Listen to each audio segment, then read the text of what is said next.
I am joined by the UFC Bantamweight champion. She was an Olympic bronze medalist in judo. She is unbeaten, 7-0 with all wins coming by armbar submission in the first round. UFC 168, Weidman v. Silva and Rousey v. Tate, Saturday, December 28th on pay-per-view. Big-time card. I'm joined now by Ronda Rousey. Ronda, good morning. How are you? Good morning. I'm good. How are you doing? Good, Ronda. What's up? How you living? How's life? Life's good. I'm done with all the hard stuff in camp, and now we're just doing speed week and footwork and weight and media, and all the hard stuff's over. I'm just waiting for fight time now. I bet. Fight time's December 28th on pay-per-view. So you beat Miesha Tate back in March of 2012. The two of you have not exactly been best friends in the past, but you were coaches together on The Ultimate Fighter. I've heard John Jones and Chael Sonnen say the process of working on that show together actually made them friendlier. What kind of an impact did it have on your relationship with Tate? Well, I know both John and Chael, and they're both really cool guys. They just didn't start on the right foot. And if they're around each other enough, they're bound to see that. I actually shook Miesha's hand when I originally ran into her when she came onto the show, and just being around her that much made me realize how fake and terrible of a person she really is. How so? What do you mean by that? There was just a lot of backhanded, sneaky things that she did. She picked one of my kids, Chris Beal, to fight just because he had a broken hand, and then right after the kid warmed up, 10 minutes before we went out there, Dana White burst into the room saying that his Chris's former promoter called and they said they're going to sue the UFC if they find all this stuff. And so, it's a closed circuit show. There's no way that Chris's other promoter, could have known that he was about to fight. Someone must have called and told him that that Chris was going to fight and exactly when to call to mess the kid up most in the fight. And who would benefit from that? It was I'm 100% positive that Miesha and Bryan went and called Chris's promoter to mess him up in his fight against Chris Holdsworth, and the kid was already fighting with a broken hand. And it's just really, really cheap way to fight. I think that two fighters should go in there and make the best person win, and you shouldn't do really backhanded, backdoor stuff to really get an advantage of your opponent. I think it's just wrong. Ronda Rousey, my guest. So what I'm hearing from you is, unlike Chael and John, who are a couple of cool guys that got off on the wrong foot, it sounds like you just think she's a bad person. Yeah, I know for a fact she's a bad person. I mean, it is actually absolutely mind-boggling the amount of people that have come to me begging to help me with my camp because that they were slighted by Miesha and her boyfriend Bryan in some way. I mean, they've hopped from camp to camp to camp, and they've pretty much burned so many bridges along the way that there's people begging to help me to beat her that have been and I know that there's no one from my camp that would ever go and approach them, and it says a lot about their character. I haven't accepted any of this help, but it's very interesting information to know that they've screwed so many people over. Ronda Rousey joining us, the UFC Bantamweight champion. So going into that fight then, I mean, how do you approach that? Do you approach that as it's just another fight, the next person standing in front of you, or do you have something extra for that fight in you?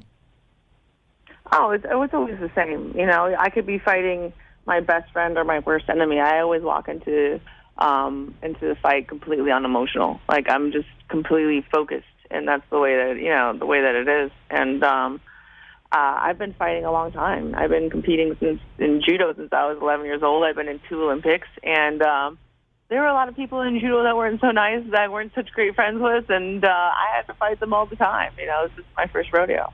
All right, now Tate says that she sees, quote, a lot of weaknesses in your game. What do you think when you hear that?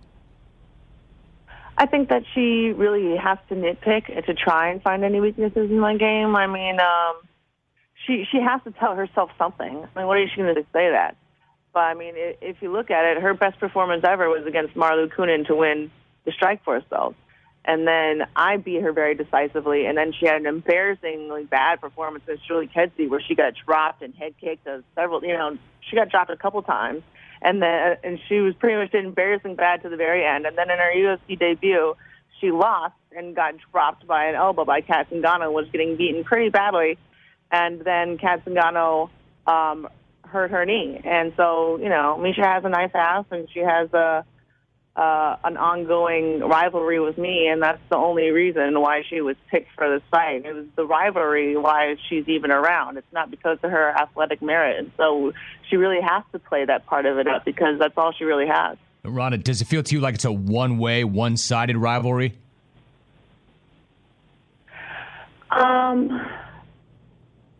What do you mean by that? I mean, like, she's got a rivalry with you, but she's really not your rival. You armbarred her in the first round. Yeah, she has to make it personal because you can't make it an athletic rivalry because there's really no comparison. I'm an Olympic athlete and she's a high school wrestler.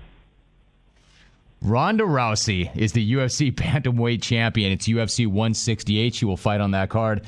Ronda, let me ask you about your fight with Liz Carmouche. She got you in a standing face crank. Now, you know how it is with your sport. People are still learning about your sport every single day. First of all, what is that exactly? What is a standing face crank? And at that moment, were you at all concerned? In the moment, I was very focused on what was going on. I ended up in a position where I had to choose to either give my back or let her be on top and on the ground. And that's Liz's number one strength. She's very, very heavy on top. That's how she almost beat Marlo Kunin.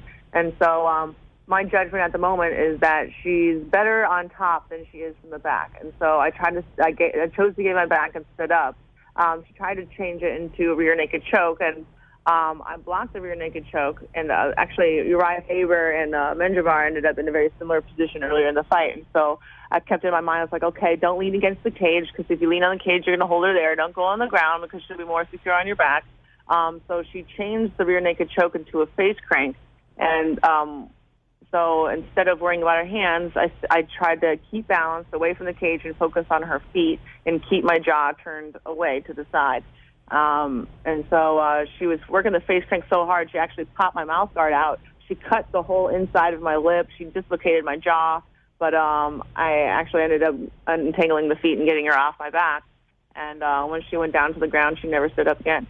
Ronda Rousey, my guest. I mean, it speaks to just how technical that sport is. Now, you mentioned a few moments ago you've done this a long, long time. I'm kind of curious. You've got so many opportunities now coming your way outside of the octagon. Do you have a clock in your head as to how much longer you want to fight?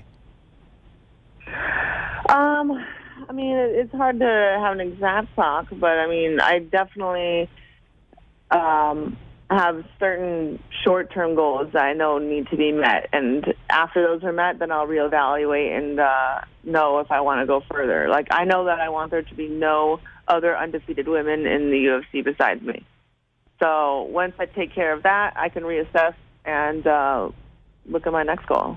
You know, it seems to me it's clear that you do not want to leave women's MMA high and dry when you leave. What kind of legacy would you like to leave once it's over? You know, I kind of admire that look and gait that Royce Gracie has when he's at those UFC events. You know, you see he just walk around with a sense of pride and accomplishment and awe at what he started eventually became. And I want to be able to walk around at these events 20 years in the future and watch these girls throw down and watch the fans really embrace and love them and really feel like I was a part of that and have that same kind of look of contentment that I see Royce walking around with. You know, somebody else I know you admire, Fedor Emelianenko. I know you've looked up to him as a fighter. You've tried to emulate him. And I actually, Ronda, correct me if I'm wrong, I thought I saw you say that, quote, I would have 57 of his babies if he'd let me. So is this a guy that you look up to, or is this a guy that you want to have lots and lots and lots of babies with? It's somebody that I look up to, but yeah, I've never met Fedor, and I don't think he speaks any English, but it doesn't matter. You know that. You know that love is a universal language. He doesn't need to speak English. That's true. I don't know. I think he might be married, though. I might be out of luck. Ronda Rousey, my guest. Hey, Ronda, what do you make of this? In Brazil this weekend, there's going to be a fight between a man and a woman. What do you make of that? To be honest, I'm not the hugest fan of the idea because MMA is still a new sport. We're still fighting to get public acceptance for it every single day. You know, it's very controversial, and fights are crazy. You know, you never know what's going to go on, and you can't just assume that the woman's going to win. If there's images of a woman getting beat up by a man circling throughout the world, it's going to be very hard to get people to accept our sport. You bet. Ronda Rousey, my guest. Now, you have experience with that. You and I talked about that once before, where you had to beat the hell out of some dudes in a movie theater that started trouble, but that was something. You were defending yourself. And speaking of things we've talked about before, you were on record early, Ronda. You had a strategy for dealing with zombies. Now you and I have talked about this, but rather than resetting that, I want to play something for you. An NFLer named Josh Sitton came on the show earlier this week, and I want you to listen to his strategy for dealing with zombies. I want to get your thoughts. Here's what he had to say. Well, you get to cold weather. Zombies definitely don't like cold weather, and you already have a plan in place of people that you trust, that you got to be around, and then you have lots of weapons. And you try and fortify yourself in a big place with a big old fence. And then you try and just rock on and kill lots of zombies. All right, now you were about houseboats. What do you make of his strategy? And have you ever heard that zombies don't like cold weather? That's new to me. I haven't heard about zombies not liking cold weather. I would picture, that they would have difficulty walking through deep, fluffy snow. But I think that if you're in cold weather in a post-apocalyptic world, it'd be very hard to get heat, and that all the fires and everything that you would have to light to get warm would actually attract zombies. And the fence would just really give them a way to have all the zombies that you attract en masse up, and it would eventually break it, and they would all come in at once. And I think it would be kind of a bad idea.